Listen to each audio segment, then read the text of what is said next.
Vanindra Som, and you're listening to the news in detail on Gold FM.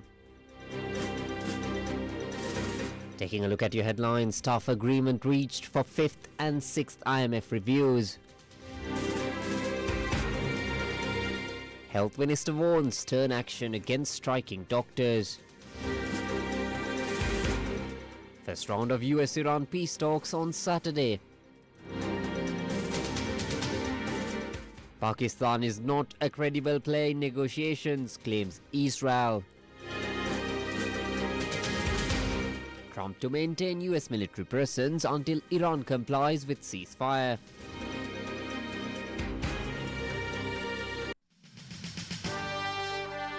The top story on Gold FM.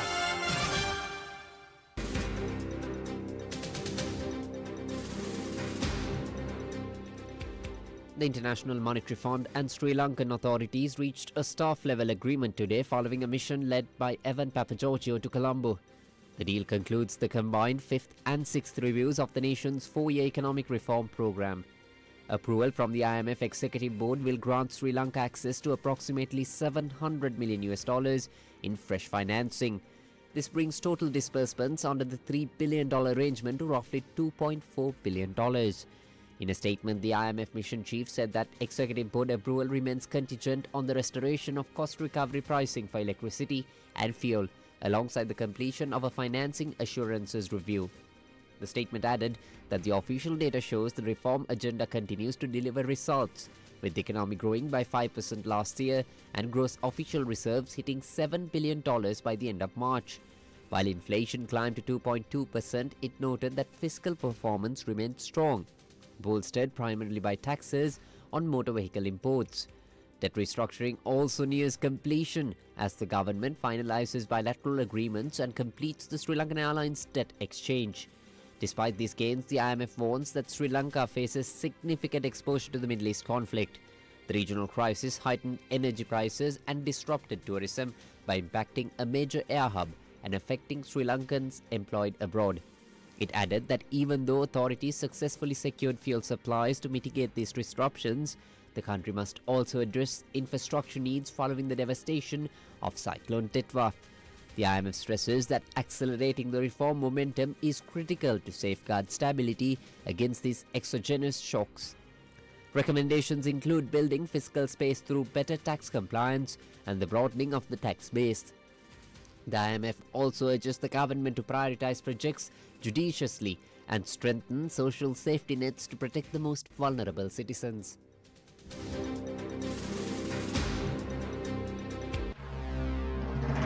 This is the local news on Gold FM.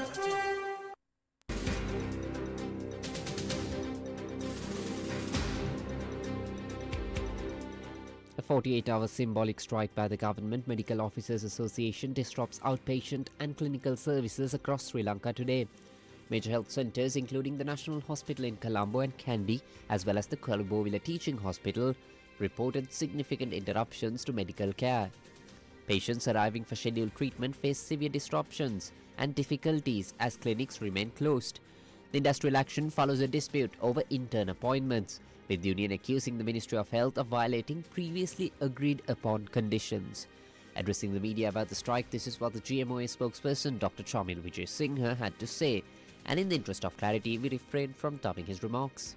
මේ වැඩ වර්ජනය පැය 48ක් නෙමෙයි අඩු ගන්න විනාඩි 48ක්වත් කරගෙන යනවද නැද්ද කියන තීරණය ඒ තීරණය ගන්න අවශ්‍ය පසුබිම නිර්මාණය කරන්න ඕනේ සෞඛ්‍ය අමාත්‍යවරයා. වැඩ වර්ජනය කරන්න අපිව තල්ලු කරෙත් සෞඛ්‍ය අමාත්‍යවරයා. මේ ලයිස්තුව සම්බන්ධයෙන් තියෙන මූලික එකඟතාවයන් පවා උල්ලංඝනය කරමින් ඒ නිසා ඒක එතනින් එහාට අරගෙන යනවද නැද්ද කියන කාරණේට අපිව තල්ලු කරන්නේ එතනට අපිව පත් කරන්නේ සෞඛ්‍ය අමාත්‍යවරයා සහ බලධාරීන්. ඒ නිසා අපි විශ්වාස කරනවා අපිව එතනටපත් නොකරයි කියලා. මොකද සෞඛ්‍ය අමාත්‍යවරයාට සෞඛ්‍ය අමාත්‍යාංශයට තියෙන වගකීම තමයි මේ රටේ සෞඛ්‍ය පද්ධතිය අඛණ්ඩව පවත්වාගෙන නමුත් ඒ වගකීමෙන් විතරනෙමින් තමයි වුන් මේ මොහොතේ කටයුතු කරන්නේ. රාජ්‍ය වෛද්‍ය නිලධාරීන්ගේ සංගමයේ විදියට ඕනෑම මොහොතක මේ වැඩ වර්ජන තීරණය සමාලෝචනය කරන්න අපි සූදානම්. ඒ කියන්නේ යලි සලකා බලන්න අපි සූදානම්. In Parliament, Health Minister Dr. Nalinda Jayatissa maintained a firm stance against the strike.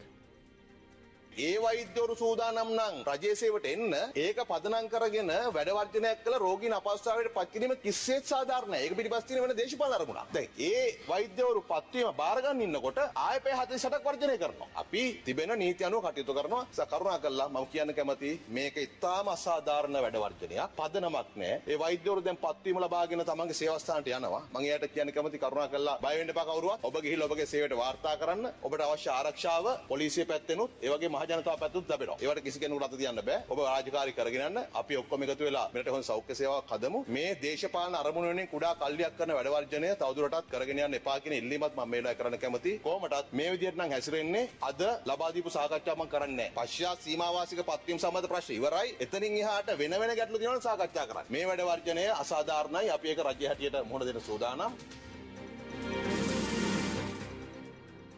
In the meantime, President Anura Kumara Dissanayake announced the completion of the North Central Canal, which carries water from Murugahakanda Reservoir to the Mahakandarava tank before the end of the government's first term.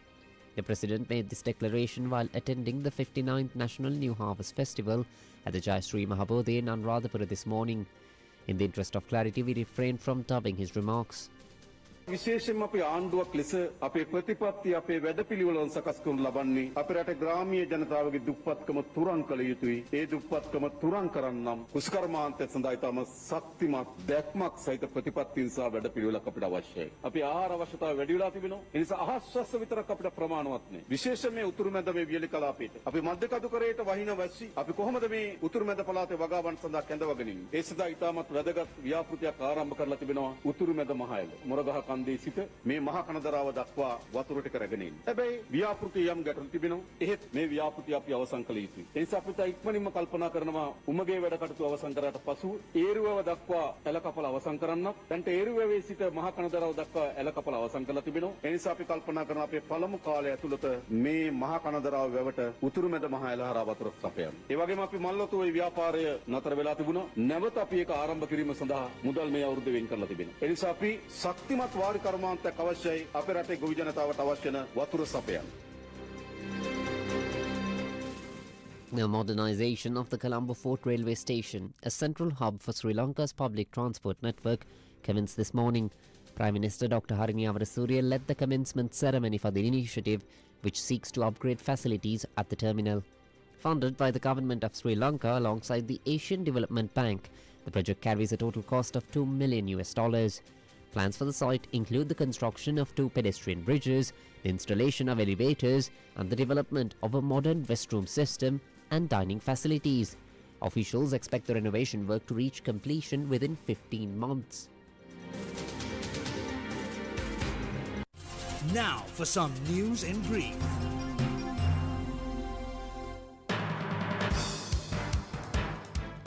Former President Ranil Wickremesinghe arrived back in Sri Lanka after undergoing surgery in Singapore. The business news on Gold FM.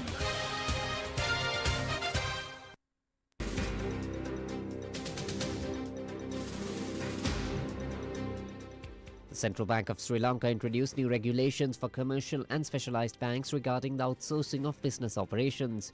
Effective from the 1st of January next year, these directives prohibit banks from outsourcing core functions like deposit handling, risk management and compliance. This framework replaces 2012 guidelines to address risks associated with digitalized banking and modern business processes. The national tea sale average in Sri Lanka continued a downward trend in March, reflecting sustained pressure on auction prices across all elevations. Data from Forbes and Walker Research show the average price for March 2026 reached 1,144 rupees per kilogram, a decrease from the February average. The decline appears even sharper when compared to March 2025, with prices dropping nearly 40 rupees over the year. Market analysts attribute the trend to weaker global demand and challenging pricing conditions for the island's primary export.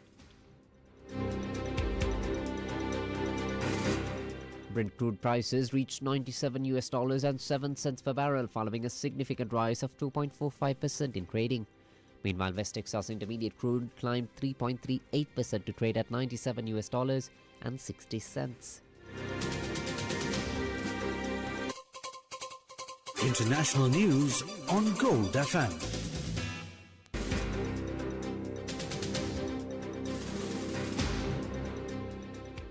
US Vice President J.D. Vance will lead a delegation to Pakistan later this week to hold talks on a lasting peace agreement with Iran. This was announced by the White House.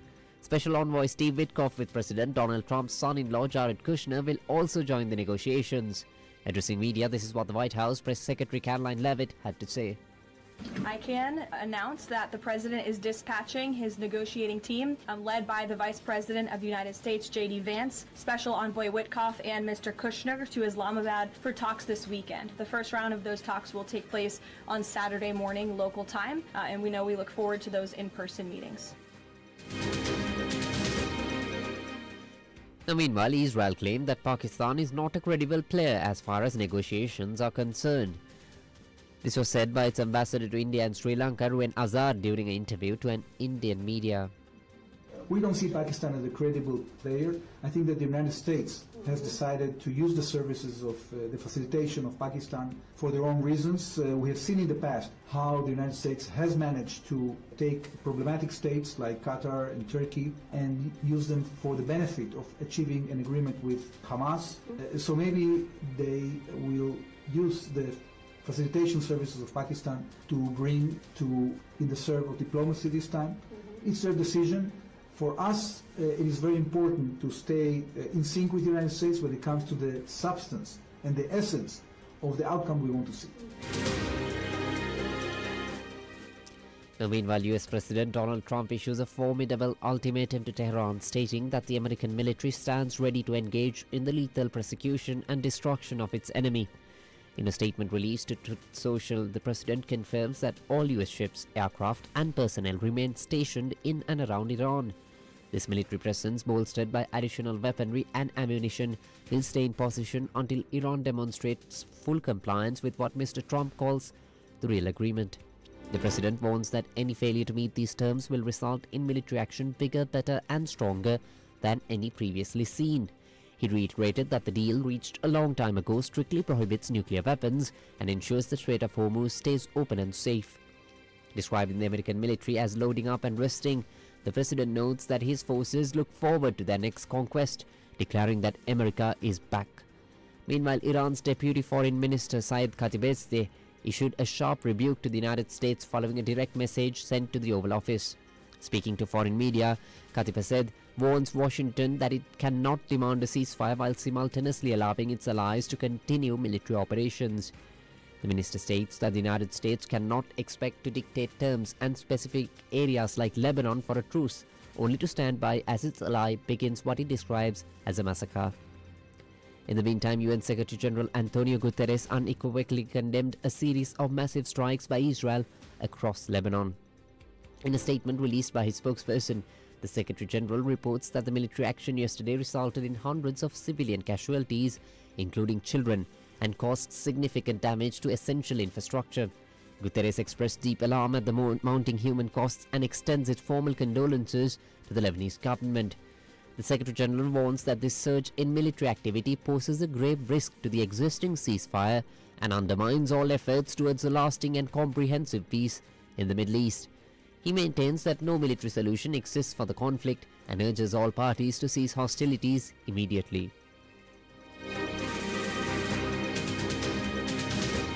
Entertainment news on Gold FM.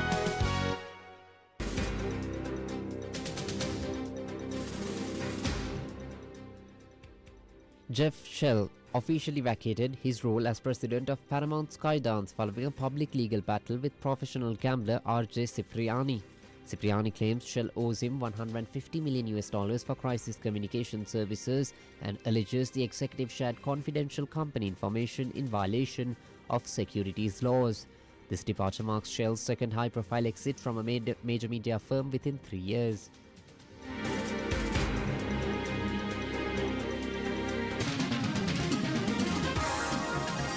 Sports news on Gold FM.